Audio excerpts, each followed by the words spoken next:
Now let's turn our attention to West Africa. A different war has been playing out here. A terrorist insurgency, especially in the Sahel region. It is just south of the Sahara Desert. Terror groups have been active here in Sahel for years now. And now they're looking to expand their operations. They have set new targets. They're eyeing the coastal nations below the Sahel.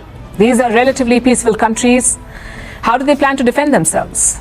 Europe has offered to help with more weapons. Europe wants to arm the coastal nations in West Africa, and this weekend the EU took a step in that direction.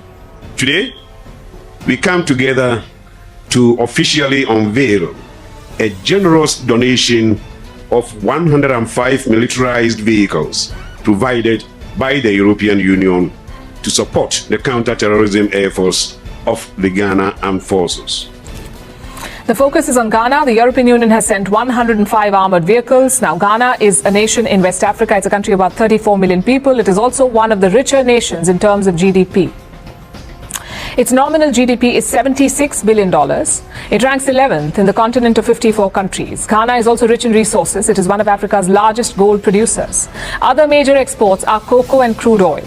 So in theory, Ghana is better off than most nations in West Africa. In fact, most of the countries along the Gulf of Guinea are resource rich, which may be why Europe wants to ensure that they remain stable. The armored vehicles to Ghana are part of a broader outreach, a broader military aid outreach. It's going to 4 countries in the Gulf of Guinea: Ghana, Ivory Coast, Togo and Benin. They will all get military aid from the European Union, about $650 million in all. I think that we are all aware that the spillover of insecurity from the Sahel to the Gulf of Guinea is not a risk, it's a reality.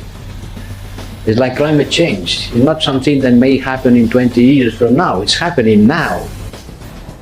That was the EU Foreign Policy Chief Joseph Borrell. He says the spillover of terror from the Sahel is already underway, and that is why Ghana is preparing itself for the fight. But the country may be ill-equipped to keep extremism out for 2 reasons: its geography and its economy. Let's tell you about the geography first. Ghana is close to the terror hotspots in West Africa, the Sahel states. They touch Ghana's northern border. It is at the edge of the insurgency, and that's one reason why the country is on alert. The second reason is Ghana's precarious economic situation. We mentioned earlier how the country is resource rich, but that has not translated to a wealthy population. In fact, Ghana's people have been struggling of late. Last year, they suffered an economic crisis.